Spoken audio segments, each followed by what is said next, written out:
আজি আমি সকলোৱে একেলগে একগোট হৈ অন্তাইমাৰী প্ৰাইমাৰী আৰু লগতে আমাৰ সতীৰ্থসকল আৰু আমাৰ প্ৰাইমাৰী আণ্ডাৰত থকা বুথ কমিটি সকলোৱে আজি একত্ৰিত হোৱাৰ কাৰণ হৈছে যে আমি ABP দলৰ পৰা পদত্যাগ পত্ৰ দাখিল কৰিছোঁ ইয়াতে আৰু লগতে কাৰণটো আজি আমি পদত্যাগ কৰাৰ কাৰণটো মূল কাৰণ আজি ক'বলৈ ওলাইছোঁ। সৰ্বপ্ৰথম কাৰণটো হ'ল আমাৰ লগত অঞ্জলি বাইদেউ আমাৰ লগত আজি প্ৰতাৰণা কৰিলে। প্ৰতাৰণা হৈছে যে সৰ্বপ্ৰথমে আমি নতুন পাৰ্টি হিচাপে যি আমাৰ মনোভাৱ আছিল, যি আমাৰ মনত ক্ষোভ আছিল, মানে এই পাৰ্টিৰ প্ৰতি যে ভালপোৱা আছিল, সেই ভালপোৱাটো আমাৰ মনৰ পৰা ভাঙি দিলে। আজি চালোঁ যে যিটো নেকি আমি মনোনীত হিচাপে প্ৰাৰ্থী দিছিলোঁ আমাৰ গুমা সমষ্টিত ৰবিৰাম ছাৰক আমি মনোনীত হিচাপে প্ৰাৰ্থী দিছিলোঁ, কিন্তু সেই মানুহজন টিকিট নাপালে। দ্বিতীয়তে যিটো প্ৰাৰ্থীক টিকিট দিলে সেই প্ৰাৰ্থীজনে কেতিয়াও এই গুমাত ভোট বা ভোট কালেকশ্যনৰ কাৰণে মানুহ যোগ্য নহয় আৰু কেতিয়াও ভোট নাপায় তেখেতে ইয়াতে, ইমান হেৰি নাই আৰু দ্বিতীয়তে বাইদেউ যে কৰিলে প্ৰতাৰণা, এইটো এই মানুহজনক দিয়াৰ কাৰণটো হৈছে মানে দ্বিতীয় পক্ষ হৈ থকা। আমি যেন দেখিছোঁ যে দ্বিতীয় পক্ষ হৈ থকাটোই দেখা পাইছোঁ, বেলেগৰ কাৰণে কাম কৰি থকা দেখা পাইছোঁ।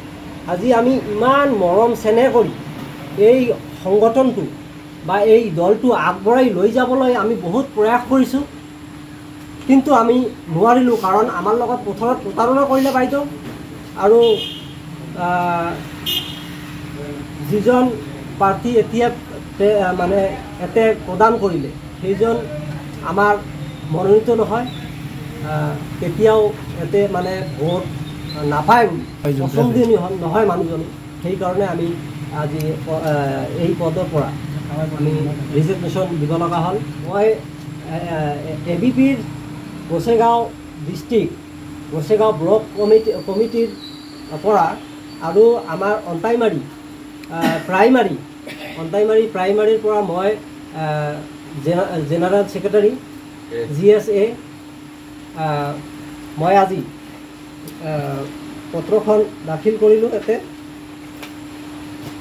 আৰু লগতে আমাৰ যিমান সতীৰ্থ আছে বুথৰ প্ৰেচিডেণ্ট ছেক্ৰেটাৰী, সাতটা বুথ আছে ইয়াতে, 7টা বুথৰ প্ৰেচিডেণ্ট ছেক্ৰেটাৰী, লগতে 2জন সদস্য আছে আৰু আমাৰ প্ৰাইমাৰীৰ প্ৰেচিডেণ্ট ছেক্ৰেটাৰী, ভাইচ প্ৰেচিডেণ্ট, তাৰপিছত অৰ্গেনাইজেশ্যন ছেক্ৰেটাৰী সকলোৱে মিলি আমি আজি পদত্যাগ দাখিল কৰিলোঁ। আজিৰ পৰা ABP ত্যাগ কৰিলোঁ। আৰু লগতে আমাৰ নিৰ্দলীয় প্ৰাৰ্থী হিচাপে ৰবিৰাম ছাৰে প্ৰাৰ্থিত্ব আগবঢ়াইছে, তাৰ লগত আমি সহায় কৰিম বুলি মানে আমি ভাবিছোঁ।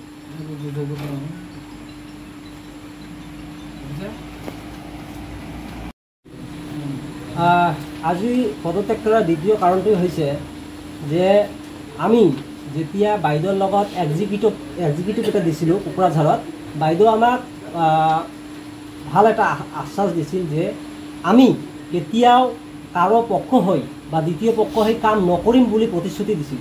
মোৰ এইটো ভালদৰে মনত আছে, কোকৰাঝাৰত আমি উপস্থিত আছিলোঁ। কিন্তু আজি আমি দেখা পালোঁ যে আমাৰ ABP দলটোৱে কোনোবা পলিটিকেল পাৰ্টিৰ দ্বিতীয় পক্ষ ভিটিম হৈ কাম কৰি আছে। ইয়াৰ কাৰণটোৱে হ'ল এইটোৱে যে আমাৰ গুমা সমষ্টিত বহুত প্ৰাৰ্থীয়ে মানে প্ৰাৰ্থিত্ব কৰিছে মাইনৰিটি মানুহ, কিন্তু কোন হিচাপত আমাৰ এই গুমা সমষ্টিত ABP প্ৰাৰ্থী হিচাপে আমাৰ মাইনৰিটি কিয় দিলে? কাৰণটো এইটোৱে যে কাক বা ভিতৰুৱা হিচাপে ছাপোৰ্ট কৰি বি টিম হিচাপে কাম কৰি দ্বিতীয় পক্ষ লৈ এই কামটো কৰি আছে, আমি সন্দেহ কৰিছোঁ। সেইকাৰণে আমি আজি এই পাৰ্টিৰ পৰা পদত্যাগ কৰিব লগা হ'ল। আমি যিটো সন্দেহ কৰিছোঁ সেইটো 100%ই হ'ব, কিয়নো যিজন মানুহ পিছফালে একো মানুহ নাই, অনলি এই মুছলমান ভোটকেইটা মানে মাইনৰিটি ভোটকেইটাক কটাৰ কাৰণে, ডিভাইড কৰাৰ কাৰণে পঠিয়াইছে চাগে। এই কাৰণে আমি এই আজি মানে পদত্যাগ বা ৰিজাগনেশ্যনটো দিব লগা হয়। ABPৰ পৰা পদত্যাগ কৰাৰ কাৰণটো এটা হ'ল যে মানে এমন এটা মানুহক টিকেট দিছে সেইটো মানুহে যোগ্যতাই নহয় আমালোকৰ পচন্দ হয়নি এইবিলাক সকলোৱে প্ৰাইমাৰী অন্তানবাৰী প্ৰাইমাৰী আমালোকে মানুহ আছোঁ বুথ কমিটি প্ৰাইমাৰী সকলোৱে আমি ABP ত্যাগ কৰিলোঁ। এতিয়া আমাৰ ৰবিৰাম ছাৰ আছে নিৰ্দলীয় হিচাপে তাক আমি ছাপোৰ্ট কৰি আছোঁ। মই সকলোৱে ছাপোৰ্ট কৰি আছে আৰু বেলেগ মানে সকলোৱে ছাপোৰ্ট কৰি আছে। মোৰ কথা হ'ল নমস্কাৰ, মই মৰ্জিনা বেগম, মই গোসাইগাঁও ডিষ্ট্ৰিক্ট অমন চেল ভাইচ প্ৰেচিডেণ্ট। আজি মই ABPৰ পৰা এইকাৰণে পদত্যাগ কৰোঁ কাৰণ মই নিজে পইচাৰে মই ABP জইন কৰিছিলোঁ, কিন্তু ইহঁতৰ পৰা মই কোনো ৰেছপন্স পোৱা নাই আৰু য'ত ৰেছপন্স নাপাওঁ তাত মই থাকিবলৈ মানে নিবিচাৰোঁ। এইটোৱে কথা। সেইকাৰণে মই মোৰ হিচাপত মানে ইয়াতকৈ আৰু বেছি ভাল হ'ব লাগিছিল, ভাল ভাবিছিলোঁ, কিন্তু যিটো মই ভাবিছোঁ মই তেনেকুৱা পোৱা নাই। সেইকাৰণে আজি ভাবিলোঁ মই এইটো দলৰ পৰা পদত্যাগ কৰোঁ। ৰবিৰাম ছাৰ মোক আৰু প্ৰস্তাৱ দিছিলে আমাৰ ইহঁতে নিৰ্দলীয় পাৰ্টি, তো এতিয়া মই ভাবিছোঁ ইহঁতৰ লগত